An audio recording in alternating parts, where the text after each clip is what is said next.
UP समेत देश भर में इस वक्त सबसे ज्यादा इस बात की चर्चा हो रही है कि बीजेपी का नया अध्यक्ष कौन होगा। जी हां, आपको बता दें कि देश की सियासत में बहुत बड़ा बदलाव होने जा रहा है, क्योंकि दुनिया की सबसे बड़ी पार्टी बीजेपी के नए राष्ट्रीय अध्यक्ष के नाम पर मुहर लग चुकी है और पार्टी ने इस बार एक महिला पर दांव खेला है, ऐसी जानकारी सामने आ रही है। लेकिन आज हम आपको पहले उत्तर प्रदेश के नए बीजेपी अध्यक्ष को लेकर नई, अहम और सबसे सटीक जानकारी देंगे। दरअसल यूपी बीजेपी अध्यक्ष को लेकर कई तरह के दावे किए जा रहे हैं, लेकिन अंदर खाने मामला सेट हो चुका है। सियासी पटकथा लिखी जा चुकी है, जिसका ऐलान किसी भी समय हो सकता है। पहले बिहार, फिर महाराष्ट्र, मध्य प्रदेश, उत्तराखंड समेत 22 राज्यों में बीजेपी ने अपने प्रदेश अध्यक्षों का ऐलान कर दिया है। लेकिन सियासी तौर पर देश के सबसे बड़े और अहम सूबे उत्तर प्रदेश के अध्यक्ष को लेकर ऐलान नहीं हुआ है, लेकिन बहुत जल्द मौजूदा अध्यक्ष भूपेंद्र चौधरी की जगह नए नाम का ऐलान हो जाएगा। ऐसे में बड़ा सवाल है कि इटावा कांड के बाद क्या यूपी बीजेपी अध्यक्ष की कमान किसी ब्राह्मण चेहरे को मिलने वाली है? क्या बीजेपी प्रदेश में सबसे बड़ी आबादी यानी ब्राह्मणों को साध कर 2027 में जीत की हैट्रिक लगाने का प्लान तैयार कर रही है? नमस्कार, कैपिटल टीवी के स्पेशल शो थर्ड आई में आपका स्वागत है। आज हम आपको बताएंगे कि यूपी बीजेपी अध्यक्ष की कुर्सी किसे मिलने जा रही है। वीडियो बहुत शानदार होने वाली है, लास्ट तक जुड़े रहिएगा। बीजेपी ने चल दिया एक और बड़ा दांव। यूपी में पार्टी का नया मास्टर स्ट्रोक, अध्यक्ष पद पर बैठेगा ब्राह्मण चेहरा। 2027 में योगी लगाएंगे जीत की हैट्रिक। देश के सबसे बड़े सूबे में सबसे बड़ी सियासी पार्टी की कमान किसे मिलेगी? आप सोच रहे होंगे कि अध्यक्ष पद को लेकर देरी हो रही है। बात भी सही है, लेकिन पार्टी विनिंग स्ट्रेटजी पर काम कर रही है और इसके पीछे का कारण सामाजिक और क्षेत्रीय समीकरण को साधना है। बीजेपी को सूबे में एक ऐसे नेता की तलाश है जिससे सपा के पीडीएफ फॉर्मूले का काट निकल सके और इटावा घटना के बाद ब्राह्मण समाज की सपा से उठने वाली नाराजगी का लाभ उठाया जा सके। यानी एक और पीडीए का काट तो दूसरी ओर 10 से 12% ब्राह्मणों को साधना। प्रदेश में 2027 के विधानसभा चुनाव को देखते हुए सरकार और संगठन में बेहतर तालमेल को ध्यान में रखते हुए नए अध्यक्ष के नाम का ऐलान होगा। आपको बता दें कि कुछ दिनों पहले यह चर्चा चल रही थी कि बीजेपी प्रदेश में अध्यक्ष पद पर किसी ओबीसी या दलित चेहरे को मौका देगी, लेकिन इटावा कांड ने पूरा समीकरण ही बदल दिया और अब सबसे चर्चा के केंद्र में ब्राह्मण आ गए। सीएम योगी आदित्यनाथ ठाकुर जाति से आते हैं, यानी शीर्ष पद पर एक सवर्ण है, तो संगठन की जिम्मेदारी किसी ओबीसी या फिर किसी दलित को दी जा सकती है, क्योंकि 2024 के लोकसभा चुनाव में दलित और ओबीसी दोनों ही वर्ग का बड़ा तबका बीजेपी से छिटका था। ऐसे में बड़ा सवाल यह है कि मौजूदा सियासी परिस्थितियों में आखिर किस वर्ग पर पार्टी दांव खेलेगी। दूसरी ओर बीजेपी अपने कोर वोट बैंक यानी सवर्ण समाज को भी नाराज नहीं करना चाहती है, खासकर ब्राह्मणों को, जिसकी आबादी प्रदेश में 10% से ज्यादा है। और इटावा कांड के बाद तो ब्राह्मण फ्रंट फुट पर आ गए हैं। हर कोई ब्राह्मण पॉलिटिक्स को लेकर सतर्क नजर आ रहा है। बीजेपी अध्यक्ष की रेस में ब्राह्मण सबसे आगे।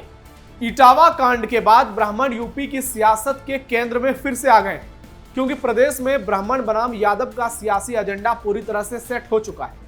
बीजेपी ब्राह्मण समुदाय की सपा से उठी नाराजगी का पूरा फायदा उठाने की फिराक में है और अब हर कोई ये कहने लगा है कि अब तो यूपी में कोई ब्राह्मण ही अध्यक्ष पद पर बैठेगा, क्योंकि यह समुदाय बीजेपी को एकमुश्त वोट करता है और प्रदेश की लगभग सभी सीटों पर ब्राह्मण वोटर हैं। कहीं 5%, कहीं 10%, कहीं 20%, तो कहीं 40% भी हैं और कहीं कहीं करीब 50% भी। ऐसे में पार्टी की थिंकिंग में ब्राह्मण नाम सबसे ऊपर है और जिस नाम की सबसे ज्यादा चर्चा है वो है डॉक्टर दिनेश शर्मा, प्रदेश के पूर्व डिप्टी सीएम और मौजूदा राज्यसभा सांसद, जबकि पूर्व सांसद हरीश द्विवेदी, प्रदेश महामंत्री गोविंद नारायण शुक्ला और पूर्व सांसद सुब्रत पाठक को लेकर भी चर्चाओं का बाजार गर्म है। लेकिन पीएम मोदी तो अक्सर अपने फैसले से हर किसी को चौंका देते हैं, तो हो सकता है कि कोई नया नाम भी सामने आ जाए, इसलिए हम किसी नाम को लेकर दावा नहीं कर रहे। अखिलेश के पीडीए को कैसे काउंटर करेगी बीजेपी? लेकिन एक और बड़ा सवाल है और वो सवाल है कि अगर कोई ब्राह्मण पार्टी का प्रदेश अध्यक्ष बनता है तो फिर ओबीसी और दलित आबादी को कैसे साधा जाएगा? यूपी में पिछले 3 प्रदेश अध्यक्ष ओबीसी समुदाय से ही बनते आ रहे हैं। 2014 के बाद केशव प्रसाद मौर्य, उनके बाद स्वतंत्र देव सिंह और 2022 के बाद भूपेंद्र चौधरी को प्रदेश संगठन की जिम्मेदारी दी गई। ये तीनों नेता ओबीसी समाज से आते हैं। ऐसे में अगर किसी सवर्ण समाज को अब नई बागडोर सौंपी जाएगी तो योगी आदित्यनाथ के सीएम होने के चलते सत्ता और संगठन दोनों ही सवर्ण समाज को देने से ओबीसी और दलित वोटरों में नाराजगी का खतरा बढ़ सकता है। इटावा की घटना ने सपा के करीब आ रहे ब्राह्मण समाज को पार्टी से दूर कर दिया है और अब बीजेपी उसे गले लगाने की पूरी स्ट्रेटेजी बना रही है। लेकिन दूसरी ओर उसके चलते पीडीए की सियासत को काउंटर करने की रणनीति और सोशल इंजीनियरिंग फेल हो सकती है।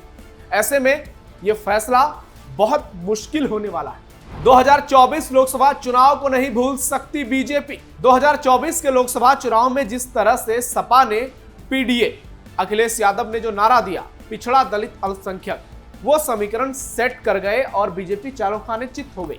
62 से घटकर उसकी सीटें 33 पर 8 की। पार्टी अयोध्या जैसी सीट हार गई और अब बीजेपी 2027 चुनाव से पहले सपा के पीडीए की काट तलाश लेना चाहती है, जिसके लिए किसी ओबीसी या फिर दलितों का साधना भी उतना ही जरूरी है जितना कि ब्राह्मण का। लेकिन एक बात आपको बता दें कि बीजेपी का राष्ट्रीय अध्यक्ष अगर कोई ब्राह्मण होता है तो फिर यूपी में गैर ब्राह्मण को मौका मिल सकता है, और यदि राष्ट्रीय अध्यक्ष कोई दलित या ओबीसी होता है तो तय मानिए कि पार्टी देश के सबसे बड़े सियासी सूबे में निश्चित तौर पर ब्राह्मण चेहरा को ही मौका देगी। और इस बात की 100% संभावना ही नहीं, लोगों को पूरा यकीन है। यानी सारा खेला केंद्र पर टिका हुआ है। ओबीसी और दलित में इन नामों पर चर्चा तेज। ओबीसी समुदाय से बीजेपी मौर्य, कुर्मी और जाट समाज के प्रदेश अध्यक्ष बना चुकी है। सियासी गलियारों में लोधी समाज से आने वाले केंद्रीय मंत्री बीएल वर्मा और यूपी में पशुपालन मंत्री धर्मपाल सिंह के नाम की चर्चा है। कुर्मी समुदाय से मंत्री स्वतंत्र देव सिंह, मल्ला समाज से आने वाले राज्यसभा सांसद बाबूराम निषाद और गुर्जर समाज के अशोक कटारिया के नाम की भी चर्चा तेज है। इस तरह अनुसूचित जाति से पूर्व सांसद रामशंकर कठेरिया और विद्यासागर सोनकर के नाम भी लिए जा रहे हैं। बीजेपी यूपी में किस दिशा में आगे बढ़ेगी वो प्रदेश अध्यक्ष के चुनाव से तय हो जाएगा। बीजेपी प्रदेश अध्यक्ष ही नहीं बना रही है, बल्कि 2027 के चुनाव से पहले अपने सियासी समीकरण को भी दुरुस्त कर रही है, जो 2024 के चुनाव में गड़बड़ा गया था। प्रदेश अध्यक्ष ये एक ऐसा बड़ा कदम होगा जिससे सूबे के जातीय समीकरणों को बदला जा सकता है। साथ ही बीजेपी अपनी बात को फिर से लोगों तक पहुंचाना चाहती है। आपको बता दें कि जैसे बिहार का हाल है उसी तरह यूपी का भी हाल है। उत्तर प्रदेश के चुनाव में जातीय समीकरण बहुत महत्वपूर्ण माना जाता है और इसी को ध्यान में रखते हुए पार्टी फैसला लेगी। ना वो किसी को नाराज करना चाहेगी, ना ही किसी को दुखी करना चाहेगी और ना ही कोई ऐसा नाम सामने आएगा जिससे पार्टी के अंदर ही एक दूसरे के खिलाफ साजिश शुरू हो जाए। तो अब देखना दिलचस्प होगा कि कौन भारतीय जनता पार्टी का उत्तर प्रदेश में नया अध्यक्ष होता है। हालांकि जो बात मैंने आपसे कही वो सबसे अहम है कि राष्ट्रीय अध्यक्ष जो भी होगा वो इस बात पर निर्भर करेगा कि यूपी का अगला अध्यक्ष कौन होगा। हालांकि पीएम मोदी और अमित शाह ने तो तय कर लिया होगा कि वो नाम कौन सा होगा और यकीन मानिए एक बार फिर वो चौंका सकते हैं और वो नाम बहुत जल्द आपके सामने आएगा। और हमने आपसे जो कहा है कि राष्ट्रीय अध्यक्ष की भूमिका में इस बार एक महिला नजर आ सकती है। निर्मला सीतारमण के नाम की सबसे ज्यादा चर्चा है, वो ब्राह्मण समाज से आती है। ऐसे में अब देखना दिलचस्प होगा कि यदि निर्मला सीतारमण को दिल्ली में अध्यक्ष की गद्दी दी जाती है तो फिर यूपी की कमान किसे सौंपी जाएगी। दोनों जगह ब्राह्मण देना वाकई में एक मुश्किल चुनौती होगी बीजेपी के लिए। तो ऐसे में आपकी क्या राय है? आपको क्या लगता है कि क्या केंद्र में निर्मला सीतारमण पार्टी की नई अध्यक्ष बनने जा रही हैं? और उत्तर प्रदेश में आपके हिसाब से वो कौन सा नाम है जिसको पार्टी अध्यक्ष पद की जिम्मेदारी सौंप सकती है? तो कमेंट बॉक्स में अपनी राय जरूर बताइए। और फिलहाल थर्ड आई में इतना ही। ऐसी और भी खबरों के लिए आप जुड़े रहिए कैपिटल टीवी उत्तर प्रदेश के साथ। धन्यवाद।